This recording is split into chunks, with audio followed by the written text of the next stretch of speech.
Hi, I'm Rinda Smith, and today I want to talk a little bit about boundaries.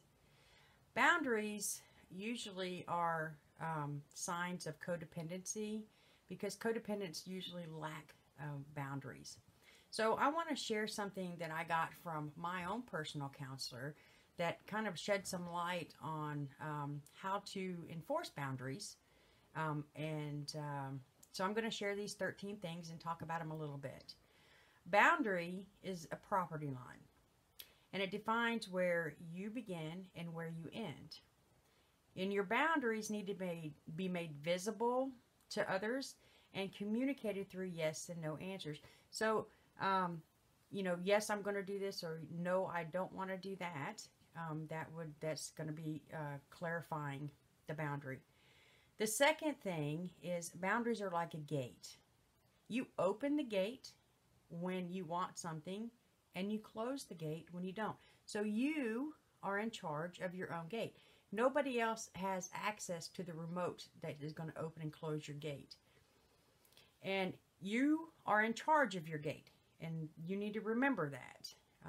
Like I said, you're the gatekeeper to your emotional sobriety. Number 3, don't take care of something for somebody else that they're capable of doing for themselves. Now, I learned this, it's on this sheet from her, but I learned this in Al-Anon.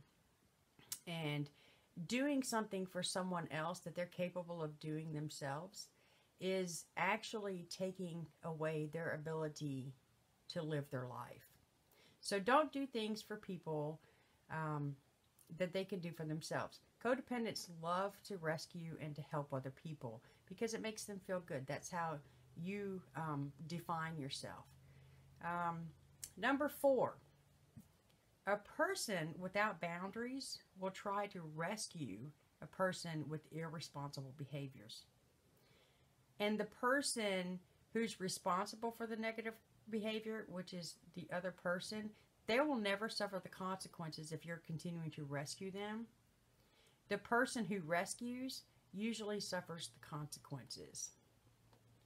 Number 5, nagging a person is not helpful. So nagging them to get something done, or nagging them that you don't want to do it, or to do this or to do that, it's not helpful.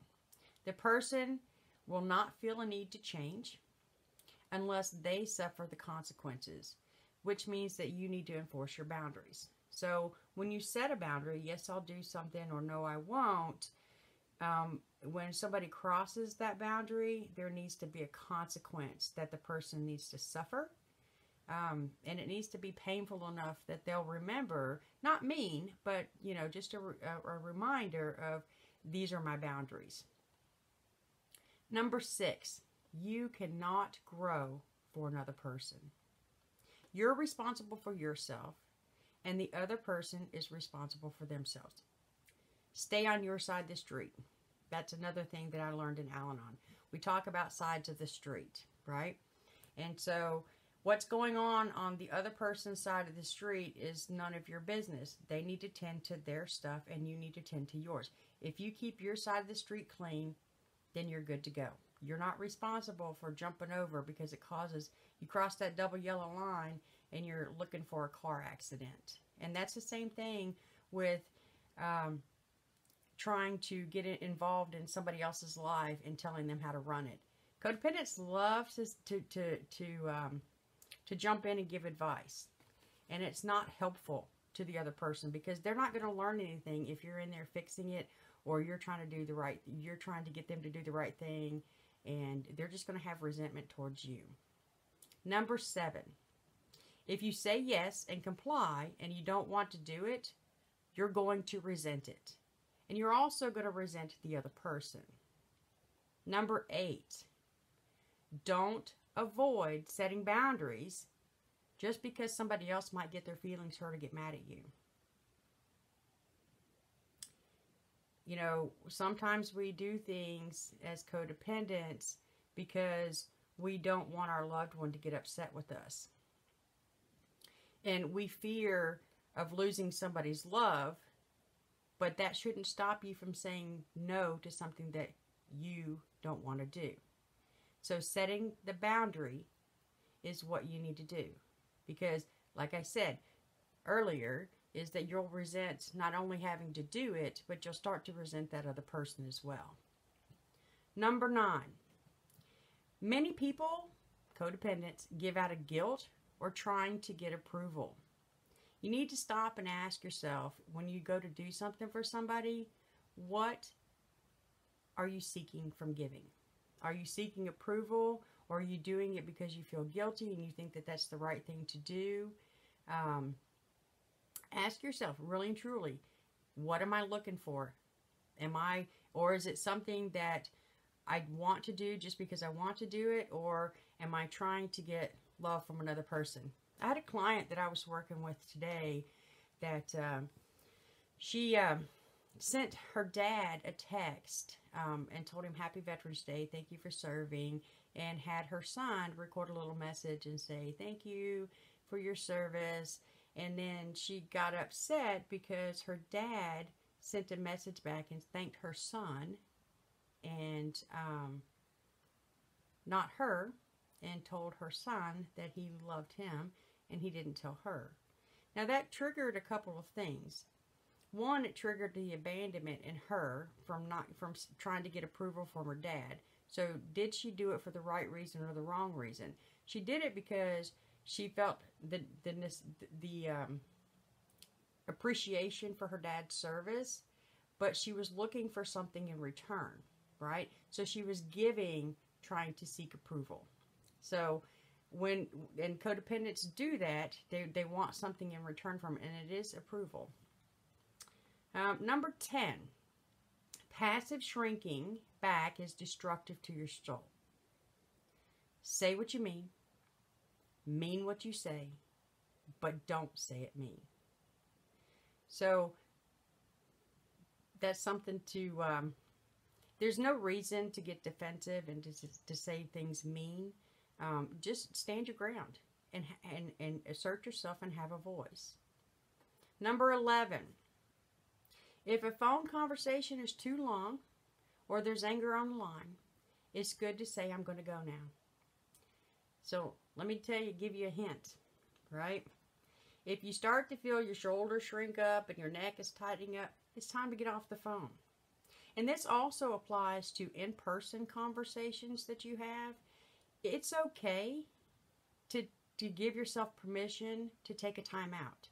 And timeouts are healthy, because what happens is when if you feel that, what's happening is you're going into your reptilian brain, and then you're going to say things and you're going to react out of hurt and anger, and you're going to say things that you really don't mean.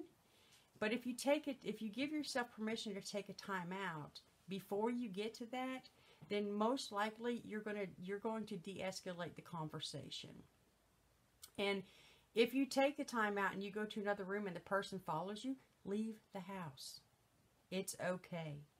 And then come back and talk about it later when you're calmed down. And if the person is not calmed down or you feel yourself getting upset again, leave again.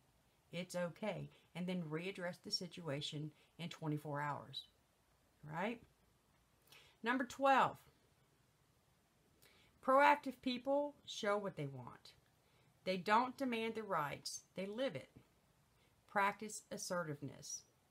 So for example, if you're standing next to somebody and they're poking you and you don't want to be poked, you can move away from them. It's the same thing when you're in a conversation that you don't want to be in, and you're going into that reptilian brain and you feel yourself rising in anger and anger and anger. It's okay to give yourself permission to walk away from the conversation. You don't have to stand there and get into an argument. Just have your boundaries, right? And let that be known. If this conversation starts to get heated, I'm going to take a time out. And that's being assertive and setting your boundary. Number 13, and the last one. You teach people how to treat you, right? Having good boundaries teaches people how to engage with you in a healthy manner, or it at least allows you to respond to that person in a healthy manner. So that's my spiel on boundaries. and how to have a healthy boundary setting experience, remember, you're the gatekeeper. Okay? My name is Rinda Smith. If you would like to set up an appointment with me, you can contact me at rinspirelifecoaching, or you can send me a text at 256-497-4790. Again, assert your boundaries. Talk to you guys later. Thanks for watching.